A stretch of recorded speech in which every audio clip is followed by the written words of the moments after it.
नमस्कार मंडळी, तर कोकणी वाय जी के या चॅनलवर तुमचं स्वागत असा. तर आपल्या पाट हायस्कूलच्या ग्राउंडवर राज्यस्तरीय कबड्डी स्पर्धेचं आयोजन केलं आणि सलग 2 दिवस आणि हा आजचा आपला अंतिम दिवस म्हणजे फायनल दिवस. तर या महाअंतिम दिवशी या प्रथम क्रमांकाचा मानकरी कोण ठरेल हे तुम्हाला थोड्याच वेळात कळेल.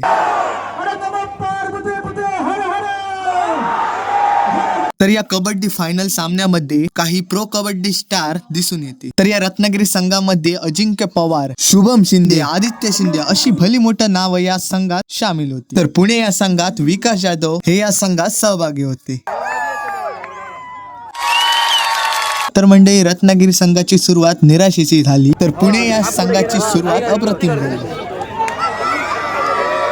तर म्हणजे पहिलीच टॅकल मात्र अजिंक्य पवार यांनी केली आणि रिवाइव्ह होऊन मात्र शुभम शिंदे मात्र पुन्हा एकदा ग्राउंड मध्ये आणि म्हणजे अप्रतिम असा बॅग होईल, तो पण कुणाला अजिंक्य पवार यांना. म्हणजे सांगण्याचं तात्पर्य एवढंच की दोन्ही संघ मात्र समतुल्य बळ होते. तर फायनली मित्रांनो, विकास जाधव यांनी पण पॉइंट आणण्यात यशस्वी ठरले.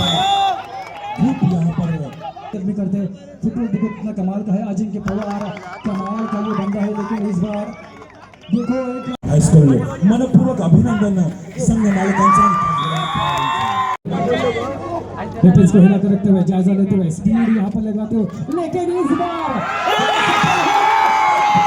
तर म्हणजे हाच तो टर्निंग पॉइंट, ज्या टर्निंग पॉइंट मुळे पूर्णपणे सामना रत्नागिरी संघाकडे मात्र झुकला. अजिंक्य पवार यांनी पूर्णपणे आपल्या संघाला चांगल्या स्थितीवर नेऊन ठेवले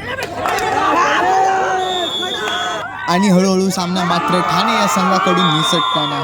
तर दुसरीकडे मात्र अजिंक्य पवार यांनी आपल्या संघाला मजबूत जागेवर नेऊन ठेवलं. तर पहिल्या हाफ पासून तर दुसऱ्या हाफ पर्यंत बऱ्यापैकी सामना रत्नागिरी संघाने आपल्याकडे जकडून ठेवला आणि फटाक्यांची आतषबाजी सुरू झाली